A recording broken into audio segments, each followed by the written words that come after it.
Nauli nayo ni sawa. Ndio, huwezi kwenda kama nauli yako inaishia Morogoro. Huwezi kwenda Dodoma. Kwa imani ni nauli. Sema imani ni nauli. Haleluya. Kwa Yesu alisema pokea kwa kadiri ya nini? Imani yako. Kwa hiyo tunaweka msisitizo katika namna ambavyo mtu amwamini Mungu kwanza kabla hajaombewa. Sawa? Je, nikiombewa bila kuwa na imani siwezi kupokea kabisa? Unaweza ukapokea. Ila adui akirudi tena huna cha kufanya. Kwa sababu hujajifunza. Haleluya. Hujafanya nini? Hujapata wakati ukafundishika. Kwa hiyo nitataka tupitie baadhi ya maandiko kidogo alafu tutaenda kwenye maombi. Na ninamwamini Mungu kwamba na wewe pia utapokea kwa kadiri ya nini? Imani yako. Haleluya. So nitataka niangazie leo, tutataka tujifunze somo moja linasema anzia huko kabisa. Ili visichanganyane. Kwa nini shetani anamwogopa Yesu? Kwa nini shetani anamwogopa nani? Yesu. Kwa nini amwogopi mkuu wa mkoa? Kwa nini amwogopi rais? Kwa nini amwogopi amiri jeshi? Anamwogopa nani? Kuna nini? Haleluya. Yes. Anaona nini kwa Yesu mpaka anaogopa? Kwa nini shetani anamwogopa Yesu? Nataka tuzingatie hilo katika Marko sura ya 5. Kwanza, je, ni kweli kwamba shetani anamwogopa Yesu au anamheshimu? Kwa sababu kunaanza siogopi mtu, namheshimu. Shetani anamwogopa Yesu au anamheshimu? Kwa nini amheshimu? Unahisi kwa nini shetani amheshimu Yesu? Okay. So Marko sura ya 5 nitaanzia pale mstari wa kwanza. Wakafika ng'ambo ya bahari mpaka nchi ya Wagerasi. Wagerasi, by the way, Wagerasi. Na alipokwisha kushuka chomboni, mara alikutana na mtu ambaye ametoka makaburini, mwenye pepo mchafu. Makao yake yalikuwa pale makaburini, na hakuna mtu yoyote aliyeweza kumfunga tena hata kwa minyororo, kwa sababu alikuwa amefungwa mara nyingi kwa pingu na minyororo. Akaikata ile minyororo na kuzivunja vunja zile pingu, wala hakuna mtu aliyekuwa na nguvu za kumshinda. Na siku zote mchana na usiku alikuwepo makaburini na milimani, akipiga kelele na kujikatakata kwa mawe. Haleluya. Na alipomuona Yesu, sema alipomuona Yesu. Mstari wa 6 huo. Bora tukusubiri, maana tutakuacha sana. Mstari wa 6. Marko 5 mstari wa 6. Okay. Na alipomuona nani? Alipomuona Yesu kwa mbali, tena sio kwa karibu, kwa mbali, Yesu yule alipiga mbio, akamsujudia, akapiga kelele kwa sauti kuu, akasema, nina nini nawe, Yesu mwana wa Mungu aliye juu? Na kuapisha kwa Mungu, usinitese. Kwa sababu amemwambia yule pepo mchafu, mtoke mtu huyu. Akamuuliza, jina lako nani? Akamjibu, jina langu ni Legion, kwa kuwa watu wengi. Akamsihi asiwapeleke nje ya nchi ile. Na hapo mlimani palikuwa na kundi la kubwa la nguruwe wakilisha. Pepo wote wakamsihi wakisema, tupeleke katika nguruwe tupate kuwaingia wao. Akawapa ruhusa. Bwana, akawapa Yesu Bwana. Akawapa ruhusa hadi mapepo na. Alafu wewe anakuambia eti wewe ukimwomba ruhusa hatakupa kweli? Wale pepo wachafu wakatoka wakaingia katika wale nguruwe. Nalo kundi lote likateremka kwa kasi gengeni, wakaingia baharini, wapata 2,000 wakafa baharini. Haleluya. Amen. Kuna mwingine anasema nguruwe zote zina mapepo. Nguruwe zenye mapepo zote zilikufa wapi? Baharini. Nguruwe zenye mapepo zilikufa wapi? Baharini. Kwa hiyo kama unataka kula nguruwe kula, kama hutaki acha, ila usisingizie kwamba zina nini. Tuko pamoja mama? Nguruwe zenye mapepo zote zilifanyaje? Baharini. Nguruwe haitaki mapepo, bora ife. Bora kuliko kuishi na nini? Nguruwe bwana ndo mnyama msafi sana. Yaani yeye bora achafuke kimwili, sio achafuke kinini, kiroho, awe na pepo. Yaani nguruwe utamkuta kwenye matope pale fresh tu, pepo likiingia bora nifanyeje? Bora nikafe. Bwana Yesu asifiwe sana. Wakati kuna watu wanazingatia usafi wa kimwili, wamesuka nywele safi sana, lakini ndani kuna nini?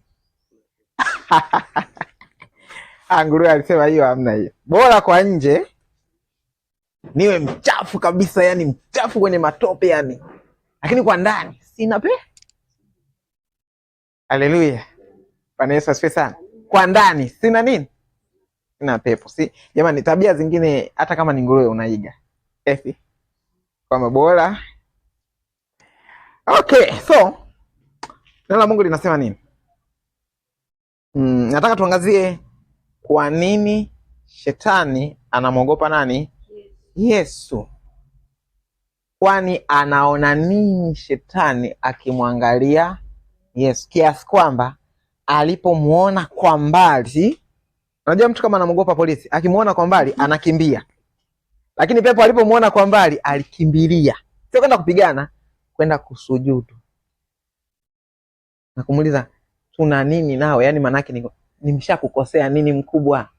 Kwani shida iko wapi? Kuna mambo tu yanaenda vizuri, kila mtu anaendelea na mishe zake. Kwani shida nini jamani? Haleluya. Kwa nini shetani anamwogopa Yesu? Niangazie tena kitabu cha Marko hiyo sura ya kwanza mstari wa 22. Marko sura ya kwanza mstari wa 22. Wakashangaa mno kwa mafundisho yake, kwa maana alikuwa akiwafundisha kama mtu mwenye amri, wala si kama waandishi. Sawa? Na mara palikuwepo ndani ya sinagogi mtu mwenye pepo mchafu, akapaza sauti akisema, "Tuna nini nawe?" Mwingine huyo, sio yule yule. "Tuna nini nawe, Yesu wa Nazareti?" Tena yeye anasema, "Wewe Yesu, nakujua wewe ni Yesu wa wapi?" Maana kulikuwepo na wakina Yesu wengine. Hawa wengine wote sina tatizo nao. Sawa? Ila nina tatizo na Yesu wa wapi? Wa Nazareti. Nazareti ndio mji ambao alikulia. Bwana Yesu asifiwe sana. Kama size tungesema nani? Tegeta. Sawa? Sasa Yesu alikulia Nazareti. Sasa kuna wakina Yesu wengi tu, lakini huyu wa Nazareti, kwani nishamkosea nini jamani? Anasema hivi.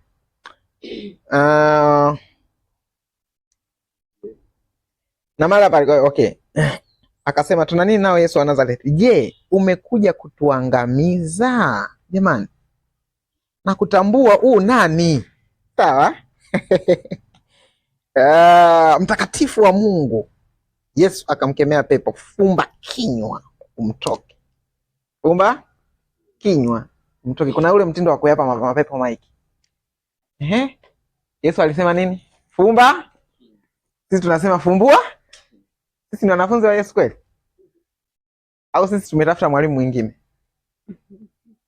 Sinabidi ufanye kama mwalimu wako anavyofanya. Mwalimu wako anafanyeje? Fumba kinywa. Ufanyeje? Mtoke. Mwanafunzi anakuja anasema, "Umetokea wapi? Umeingia lini? Umetumwa na nani?" Wewe ni mwanafunzi wa Yesu. Una mwalimu wako huko nje. Haleluya. Wanafunzi wa Yesu tuko pamoja. Unataka uliambie pepo fanya nini? Kuna siku watu hawakuzingatia hii kanuni. Mbona walitawanyika? Wapo pale wana maombi wamezunguka pale. Nani aliyekuleta hapa? Likamtaja mmoja pale pale. Alafu ni ndugu yani. Kwamba huyu ndo aliyenileta. Kumbe huyu ndo ananilogea mwanangu. Maombi yakavurugika. Pepo limewachezea akili. Ndio maana Yesu hakutaka hayo mambo, akasema fumba. Haleluya. Fumba nini? Kinywa umtoke. Sipende mapepo kuyauliza maswali, yatakudanganya na kanisani huji tena. Nakwambia mchungaji wako ndo aliyetutuma, unakuja tena.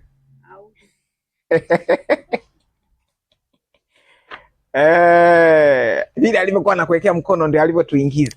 wewe. Ndio maana alivyoniwekea mkono nilisikia moto. Ule moto tulikuwa ndo sisi tunaingia. Tayari kwisha habari yako. Unatakiwa uambie nini? Fumba kinywa alafu toka. Kwa pamoja wanafunzi wa Yesu. Ila kama hutaki kuwa mwanafunzi wa Yesu, endelea kuyauliza. Sawa? Endelea kufanyaje? Kuyauliza, baadaye atakwambia katoto kako haka ndo kachawi. Kafukuze hapa nyumbani. Mapepo yamefanya mambo mengi sana mabaya kwa sababu ya watu kuto kuzingatia. Wakaamua kujifunza kwa pepo. Wakati Yesu amesema jifunzeni kwangu. Wao wakaamua kujifunza kwa nani? Anyway, hiyo iache hiyo pembeni, weka pembeni. Mwambie mwenzio hiyo weka pembeni. Tunaendelea na somo. Somo letu ni nini? Kwa nini shetani anamwogopa Yesu? Anaona nini akimtazama Yesu? Sawa? Bila shaka ukikijua hicho ambacho shetani alikiona akakiogopa kwa Yesu, siku ukimwona na utakichukua utakifanyaje? Sawa? Na wewe akikuona atafanyaje? Anaona nini shetani kwa Yesu kiasi cha kwamba anamwogopa? Haleluya. So nilianza kusoma Marko 5. Nataka twende taratibu alafu utakuwa unaandika. Lakini nimegundua watu hawaandiki. Namba 1.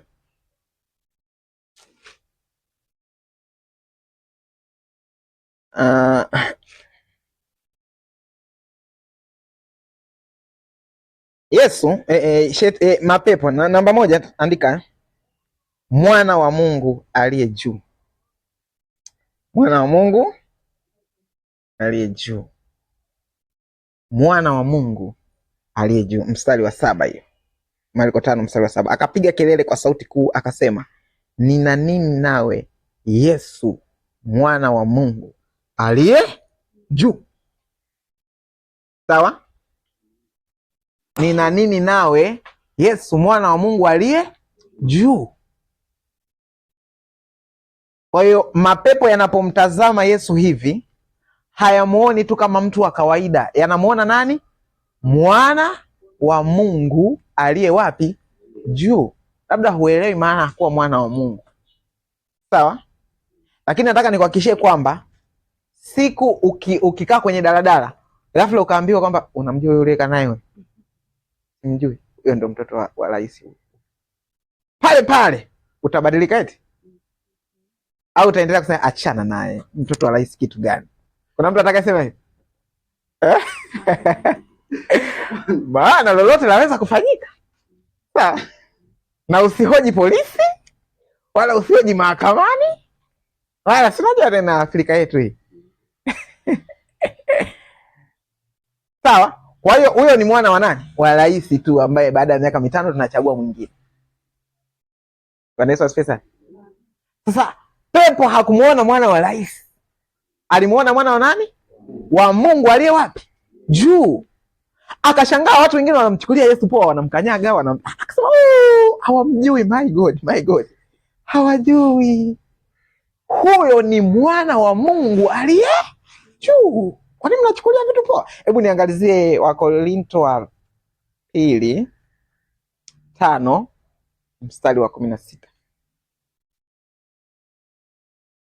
Sawa? Wakorinto wa 2:5 mstari wa ngapi?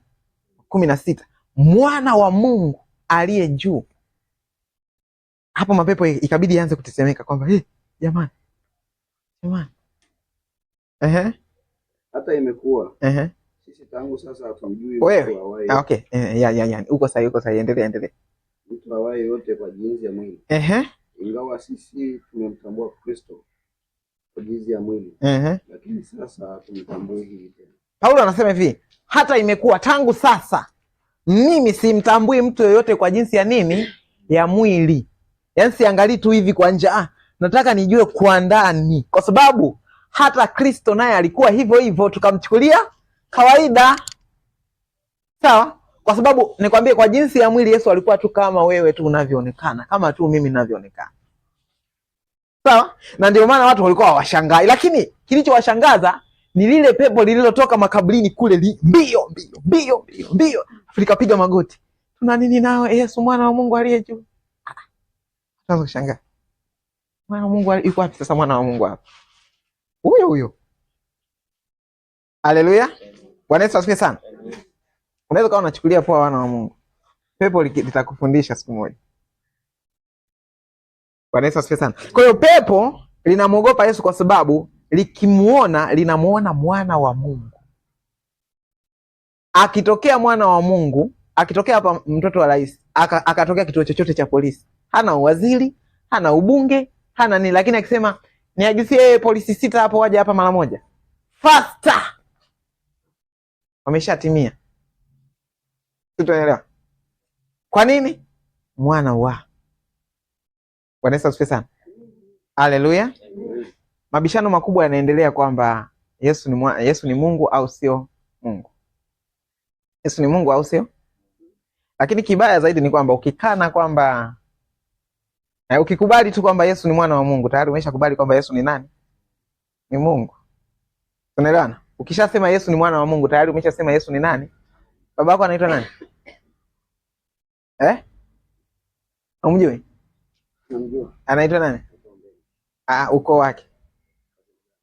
Asai? Wawe, labda hili itakuwa rahisi. Chacha. Angalau hiyo.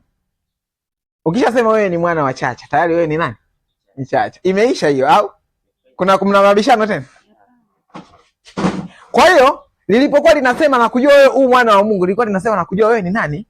Ni Mungu, kwa sababu huwezi kuwa mwana wa Mungu kama wewe sio Mungu.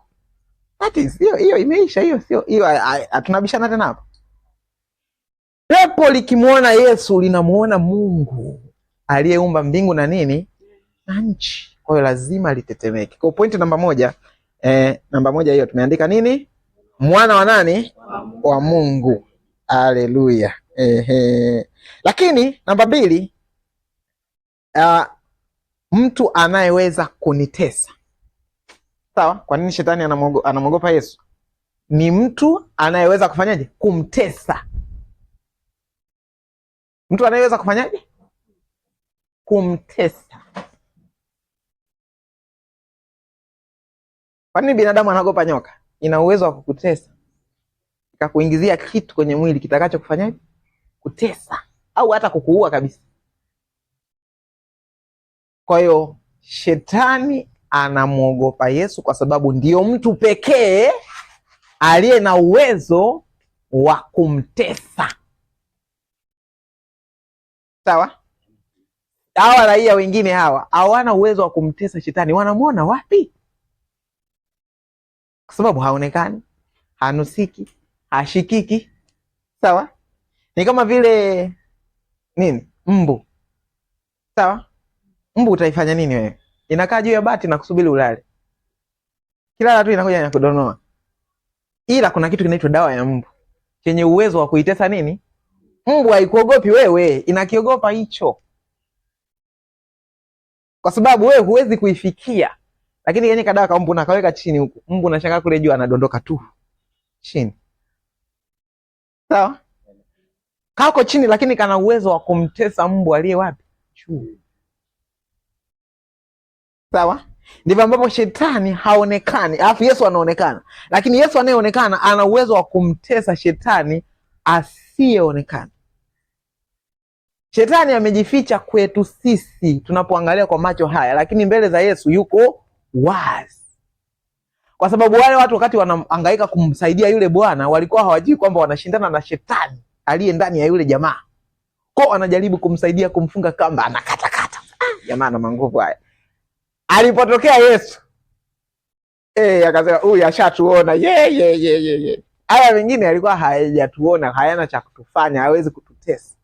Lakini huyu hata tukiwa mbali kwa anaweza kusema kama au anaweza katuma mateso huko tuliko.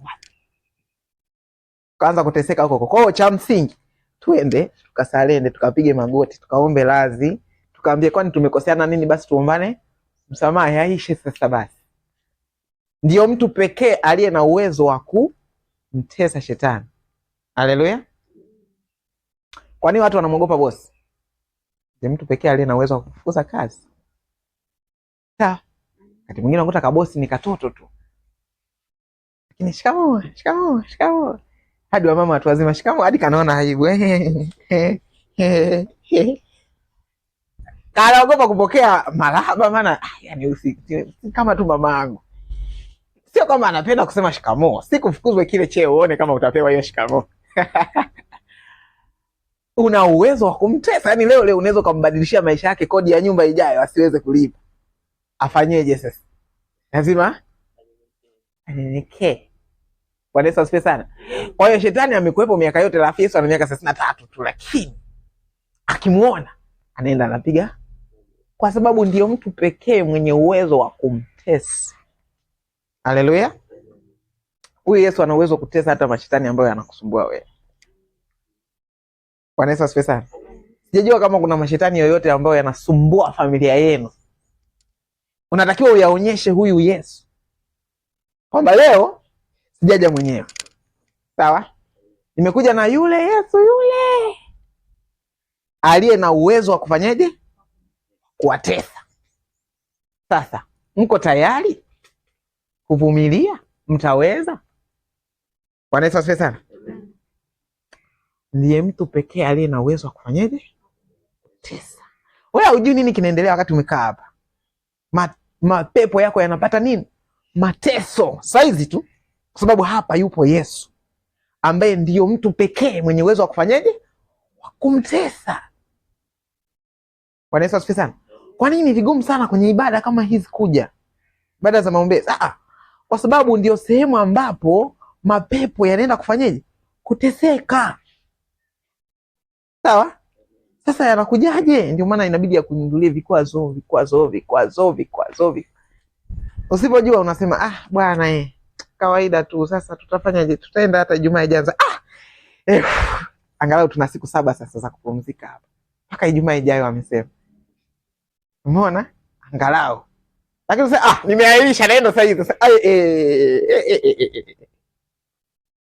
Ndio mtu pekee aliye na uwezo wa kumtesa shetani. Haleluya. Lakini namba ngapi? Namba 3, ndio mtu pekee mwenye uwezo wa kuhamisha. Uwezo wa kuhamisha. Sio hivyo. Nataka unachezesha, yani siache tu kama vile haupo sasa. Sasa uondoke tu.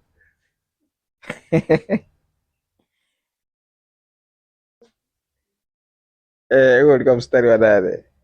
Mwenye uwezo wa kufanyaje?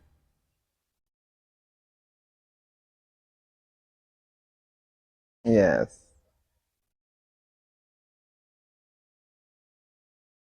Mstari wa 7. Okay. Na kuapisha kwa Mungu usinitese, kwa sababu amwambia yule pepo mchafu mtoke huyu. Mstari wa 8 huo. Sawa? Ndio mwenye uwezo wa kutoa. Kuhamisha ni kutoa. Kwamba nimekaa sana hapa, ondoka. Bwana Yesu asifiwe sana. Lakini hawa wengine hawana cha kufanya. Kuna siku nilikuta watu wako wale wa dini nyingine wale. Akawa mtu amefanyaje? Ameanguka mapepo, afu ni mtu wao. Unajua walifanyaje? Sio toka. Hiyo tunafanya sisi wenye Yesu mwenye uwezo wa kuhamisha. Sawa? Wao hawana hiyo uwezo wa kufanyaje? Wa kuhamisha. Kwao wakaenda, unataka nini? Nataka unga. Kalete unga. Waleta tu unga amna na nyama. Kimbia, kalete nyama, kimbia. Kwa nini wanafanya hivyo? Hawana uwezo wa kufanyaje? Kuhamisha. Sisi tunasema tu unga, upati nyama. Toka. Kwa sababu tunaye nani? Mwenye uwezo wa kufanyaje? Haleluya. Upati unga, upati nyama, upati damu. Hakuna chochote utakachopata hapa. Ila ondoka. Yesu peke yake. Na mtu mwenye Yesu ndio mwenye hiyo mamlaka. Usijaribu kama hauna hiyo mamlaka. Litakufanyia kitu kibaya. Kwa wale wa jamaa usiwaone kwamba ni washamba. Waacha kusema toka. Walijipima. Kwamba huyo Yesu anayehamisha mapepo tunaye? Hatuna. Subutu. Kama huna, wewe bwana we lisikilize tu, linataka maji, leta maji. Linataka unga, kalete unga.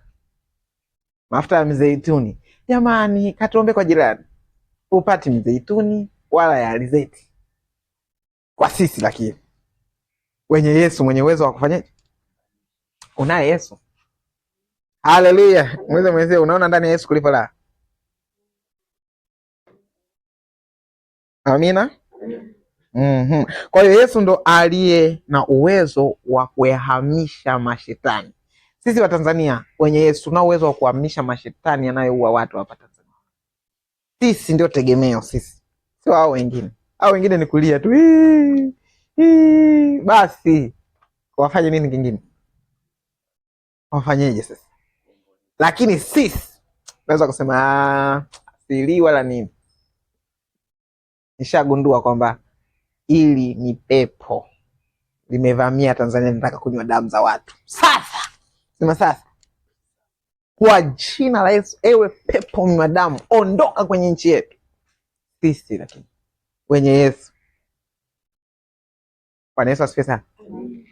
Utakapoona limeingia kwa watoto wako na limeanza kuleta, mbona wanangu hawa siwaelewi tu, siwaelewi. Jua kuna kitu hapa. Na ninaye Yesu. Kwa sababu ninaye Yesu mwenye uwezo wa kuhamisha, leo tunafanyaje? Tunahamisha. Haleluya.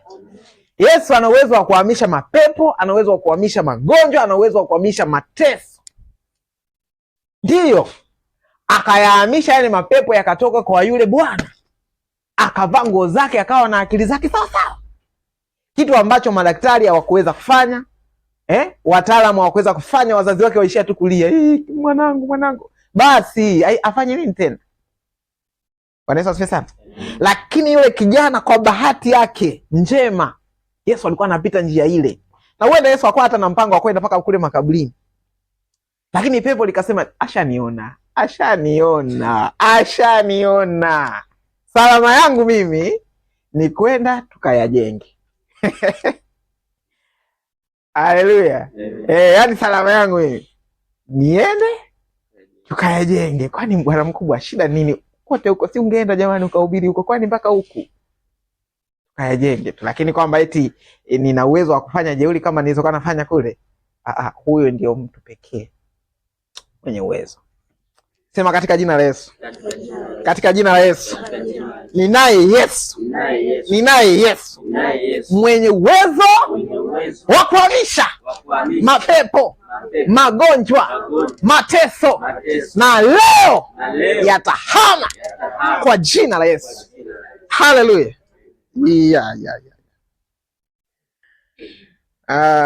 Good. Okay, nataka nirudi ile Marko sura ya kwanza.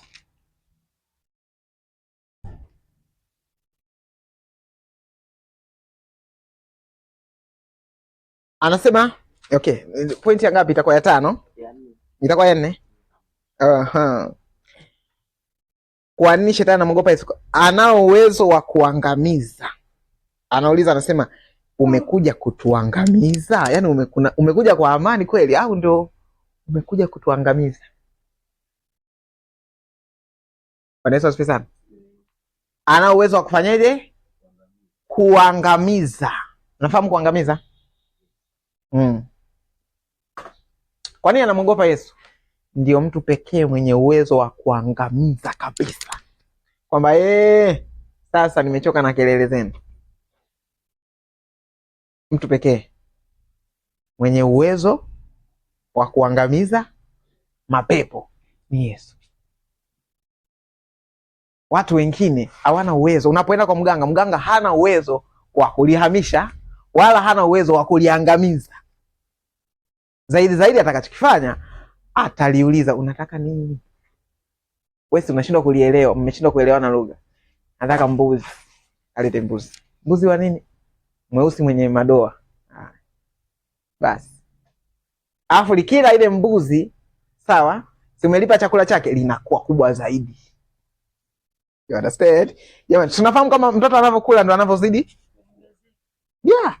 Kwa unapokuwa unalisikiliza pepo na nataka unga, ukalipa unga, inakuwa kweli pale linatulia, ila linakuwa kubwa. Kwa kama jana lilikuponda na kichwa, kesho litakuponda na kichwa na tumbo.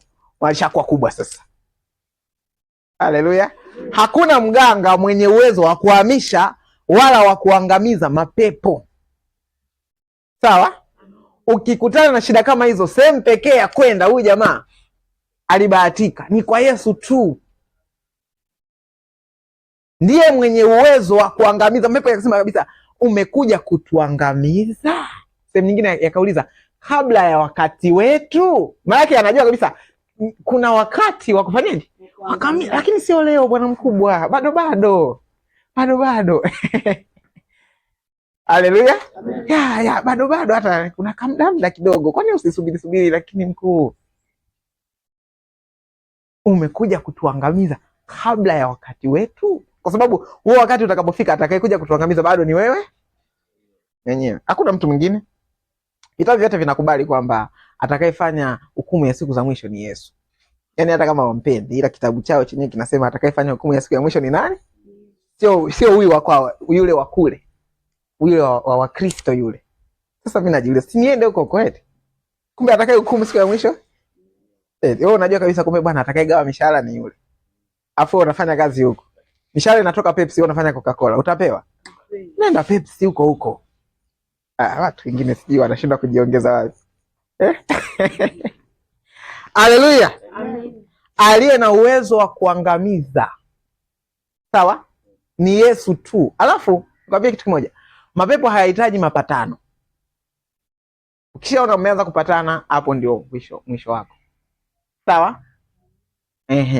Yanahitaji kuangamizwa, yanahitaji kuhamishwa. Bwana Yesu asifiwe sana. Yes. Na tunaye Yesu mwenye uwezo wa kufanyaje? Kuangamiza. Mimi napenda Yesu. Je, umekuja kutuangamiza na kutambua unani mtakatifu wa Mungu. Akamkemea akisema, fumba kinywa, mtoke. Yule pepo mchafu akamtia kifafa, akalia kwa sauti kuu, akamtoka. Haleluya. Angalia lilivyo na mbwembwe. Badala ya kwamba litoke tu, akasema ngoja nifanye kama mwisho. Likamtia kifafa, likamwangusha chini, alafu likamtoka. Kwa hiyo usishangaa hapa tukakuombea ndo kama vile hali kazidi kuwa mbaya. Ujue ndo liko linafanya zile mbwembwe za mwisho. Lakini kutoka ni lazima, kwa sababu limekutana na Yesu. Amen. Na likishakutana na Yesu linamjua, likasema nakujua unani mtakatifu wa Mungu. Unajua maana mtakatifu? Mtakatifu sio mtu anayetembea hivi. Sawa? Yesu hakuwa alikuwa anatembea hivi. No. Yesu alikuwa, yani kama ingekuwa ni leo, si tumfananishe na nani? Sawa? Alikuwa ni adui wa serikali. Adui wa nani? Wa serikali. Hapa Tanzania adui wa serikali ni nani? Unajua mwenyewe. Alikuwa ni adui wa nani? Yaani yule mtu ambaye ni kuikosoa serikali, ni kuifanya serikali imeenda huko, yani yule mtu wa hivyo. Kwa nafikiri watu wangemuita mtakatifu mtu kama. Lakini pepo linasema kwa taarifa yenu. Sawa? Kwa taarifa yenu mtakatifu ndio huyu. Huyu ni mtakatifu wa nani? Wa Mungu. Mtakatifu usiangalie nje, utapotea. Sawa? Usiangalie nje, utakatifu huko nje. Wala sijasema uje kanisani hapa ovyo kwamba mtakatifu huko nje. Kwa hiyo ndio unakuja umevaa hivyo kweli? Wewe una matatizo. Lakini namaanisha tu kwamba watu wa kawaida wasingeliweza kumtambua kwamba Yesu ni mtakatifu. Kwa jinsi hakuwa mpole wa hivyo kwamba utamuonea. Hamna. Usije kafikiri tu utamkuta Yesu tu utaanza kumuonea. Utachezea panga. Petro yupo tu anakuangalia. Sawa? Utachezea nini? Panga. Sasa kwa mtakatifu kuna mapanga. Yalikuwepo. Sawa? Kwa hiyo sije ukafikiri Yesu alikuwa mtu kuna siku watu wamekuja kumkamata. Akawauliza, mnakuja kumkamata nani? Akamwambia Yesu, akasema mimi hapa. Walidondoka chini. Wewe Yesu ni balaa. Bwana Yesu asifiwe sana. Kwa mtakatifu sio kwa mpumbavu. Kuna siku akakuta watu wanafanya biashara, alichukua fimbo, sio lungu, sio tandika. Walikuwa na wakina mama wenye watoto, hakuna cha wakina mama wenye watoto. Nyumba yangu itaitwa nyumba ya sala. Kwa nini mmegeuza kuwa pango la wanyang'anyi? Hakuna cha wamama, hakuna cha wababa, wote viboko. Afu baadaye pepo linasema nakutambua huyu nani? Huyu mtakatifu. Haleluya. Kuwa mtakatifu sio kuwa mzembe. No. Yeah. Maana utakatifu nikwambie. Utakatifu hata sio kutenda mema. Yeah. Mtakatifu sio? Unaweza kutenda mema na usio mtakatifu. Jasema unaweza kuwa unatenda dhambi afu ni mtakatifu. Ila nimesema unaweza kuwa unatenda mema na sio mtakatifu. Utakatifu maana yake nini? Utakatifu maana yake kutengwa. Sema kutengwa. Mungu anamwambia Yeremia, kabla hujatoka tumboni mwa mamako nilikutakasa. Maana yake nilikutenga. Maana yake haufanani na wengine. Maana yake nina kusudi na wewe la tofauti na hawa wengine. Maana yake Yesu hata kama nyinyi mnamuona kwa nje yuko sawa na nyinyi, pepo linasema ni mtakatifu, maana yake ni wa tofauti na nyinyi. Kuwa mtakatifu maana yake ni kuwa tofauti, kutengwa. Sema mimi ni mtakatifu kwa sababu nimetengwa. Nimetengwa na Mungu. Sifanani na wengine. Sifanani na ndugu zangu. Sifanani na jamaa zangu. Sifanani na jirani zangu. Nimetengwa. Ni wa tofauti. Mimi ni mtakatifu. Hiyo ndio maana mtakatifu. Kwa hata kama unatembea hivi, kama bado hujatengwa, wewe sio? Hata kama unatenda mema, waliotengwa ni wale waliompokea Yesu. Wale wametengwa na dunia hii. Sawa? Biblia inasema japokuwa tupo katika dunia hii lakini sisi sio wa dunia hii. Yaani tuko humu lakini sio wa humu. Kwa nini sio wa humu? Ni watakatifu, tumetengwa. Haleluya. Kwa kama hujampokea Yesu, maana wewe bado hujafanyaje? Hujatengwa, wewe ni wa dunia hii na uko duniani humu. Wewe sio mtakatifu. Haleluya. Kwa pepo likaangalia ikasema hawa wote wa kawaida tu hawa. Lakini aliye wa tofauti hapa ni huyu. Sawa? Walikuwepo mabouncer kuliko Yesu. Walikuwepo watanashati kuliko Yesu. Lakini pepo likanyoka, likawapita wote. Likapita, likaenda kwa Yesu, likapiga magoti. Linaacha wenye misuli huko. Hamna kitu. Wenye mapanga, hamna kitu. Yeye anaonekana mpole, huyu ndio balaa. Huyu. Nikamwambia nakufahamu mtakatifu wa Mungu. Haleluya. Kwa hiyo shetani siku zote anamwogopa Yesu. Na anaogopa jina la Yesu.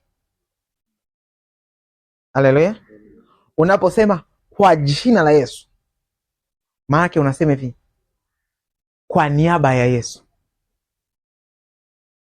Sawa? Nasimama kwa niaba ya Yesu.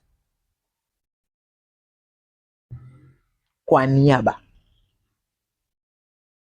Anapokuja mkuu wa mkoa kuhutubia, anaheshimika sio kwa sababu alipigiwa kula, ila ni kwa niaba ya rais aliyepigiwa kula. Kwa akiongea mkuu wa mkoa unasikia serikali imesema. Ni yule sio serikali ila ni kwa niaba ya. Na watu wanatii. Haleluya. Kwa hiyo sisi pia tumewekwa hapa kwa niaba ya. Yes. Bwana Yesu asifiwe sana. Kwa hiyo mashetani yanatuogopa, yanatetemeka. Lakini mpaka uwe na huo ufahamu. Kwa sababu utaifahamu kweli na ile kweli itakuweka huru. Sawa? Shetani siku zote huwa ana mbwembwe na biti. Anataka kujua, je, unafahamu kama mimi nakuogopa? Akigundua wewe hujui, yeye anakutishia kidogo kwanza. Ukifanya anasema kuisha habari yake. Anakuja. Ashakumaliza. Unakimbia huyo. Haleluya. Akifanya unaanza kumfuata taratibu. Anasema huyu anajielewa. Huyu anajua. Bwana Yesu asifiwe sana. Kwenye Efeso 6 pale ametaja silaha za kiroho. Hakuna silaha hata moja iliyotajwa kwamba ni ya nyuma. Kuna chepeo ya wokovu iliyo kifuani. Si kuna dilia yake si kichwani. Zote ziko mbele. Akiwa na maana shetani hakuna kumpa nini? Mgongo. Ukimpa mgongo tu anakumaliza. Sababu Mungu hajaweka ulinzi wako mgongoni. Pepo yoyote nyoka naye mbele hivi. Bwana Yesu asifiwe sana.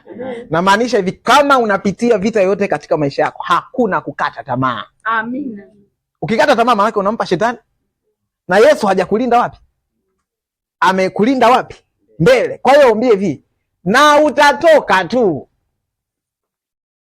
Najua dawa yako, namjua unayemuogopa.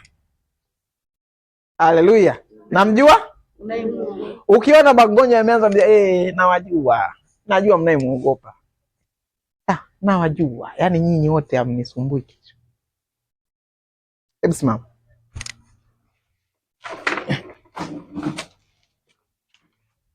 Hakuna pepo yoyote yule, hakuna shida yoyote yule iliyotoka kwa mapepo yenye uwezo wa kusimama kupigana. Ndio maana nasemaga hivi vita vya kiroho sisi tumeviweka wapi?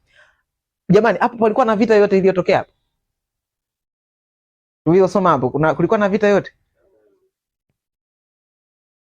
Na kutambua nani mtakatifu wa Mungu.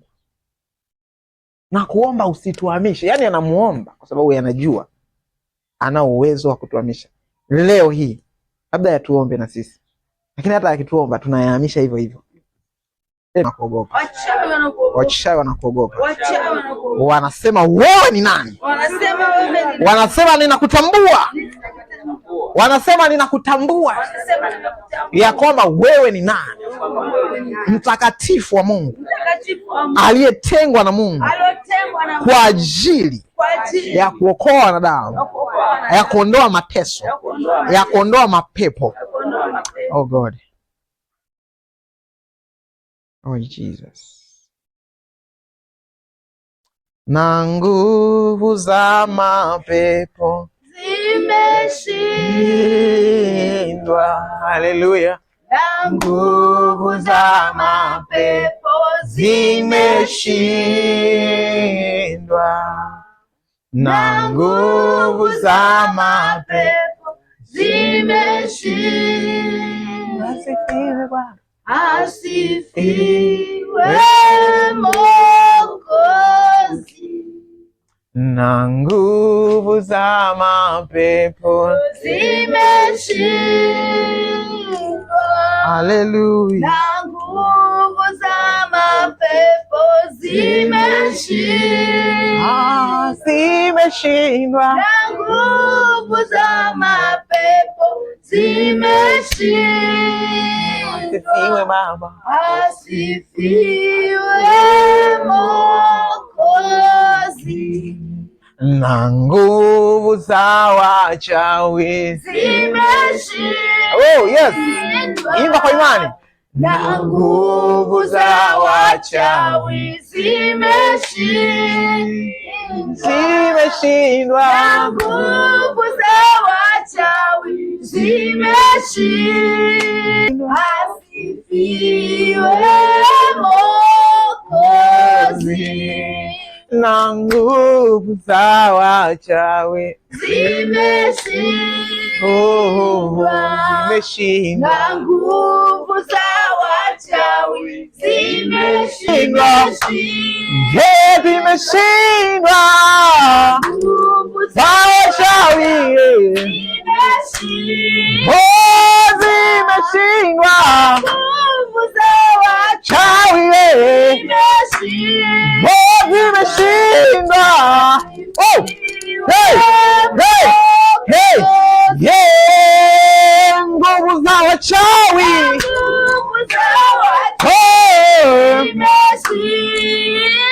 zimeshindwa. Nguvu za wachawi zimeshindwa. Nguvu za wachawi zimeshindwa. Asifiwe Baba. Asifiwe Mwokozi. Nguvu za waganga zimeshindwa. Zimeshindwa.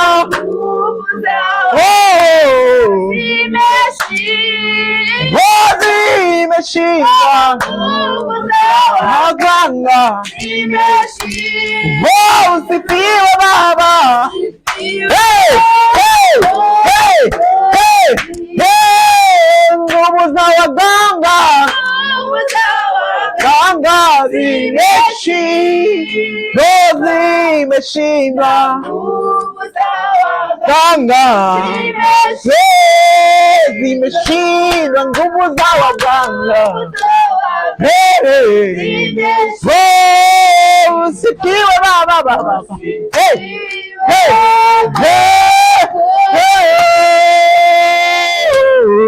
na sisi tunaimba, oh yes, na sisi tunaimba, oh haleluya baba, na sisi tunaimba, haleluya, haleluya, oh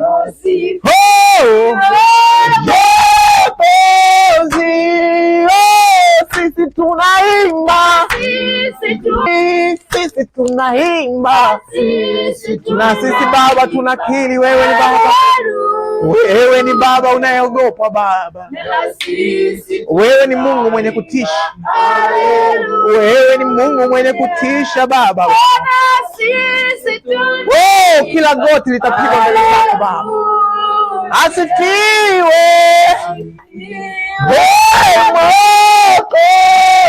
Mwokozi, sisi tunaimba rapa na manifest antuna manifest Kristo kesholo po rosa kata papete klepesho.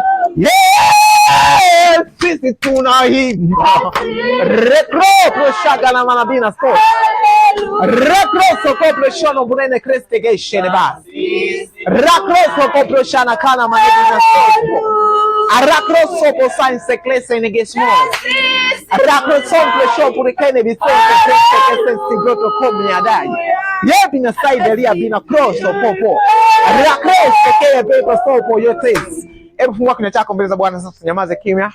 Tukuze Bwana kwa ajili ya vile ambavyo ni Mungu mwenye kutisha, ambaye mapepo yanamwogopa, mapepo yanasalenda mbele zake, magonjwa yanasalenda mbele zake, iwe ni kansa inasalenda mbele zake, iwe ni ukimwi unasalenda mbele zake, iwe ni kichochote kile ambacho kinaweza kasimama kama kikwazo kwa mwanadamu, lakini vilipofika mbele za Yesu Kristo vilisalenda vikasema tuna nini nawe, mwana wa Mungu ule wengine. Wewe umetengwa na Mungu, wewe ni wa tofauti, wewe unazo nguvu, wewe unayo mamlaka. Rapro shokolobore rabore stai shobo rako shaka na baletea rabaletea skasbo rakos bo shakande bili rakesh bendo skolobio rako shakande beseti rabi shete keseke tilabo rako shako ndoboli deaba rabo ndia bashako nomonsa ramose teli bishako rabocha kanto soko lobo shaka rako shakanta basekete pa kadika jina la Yesu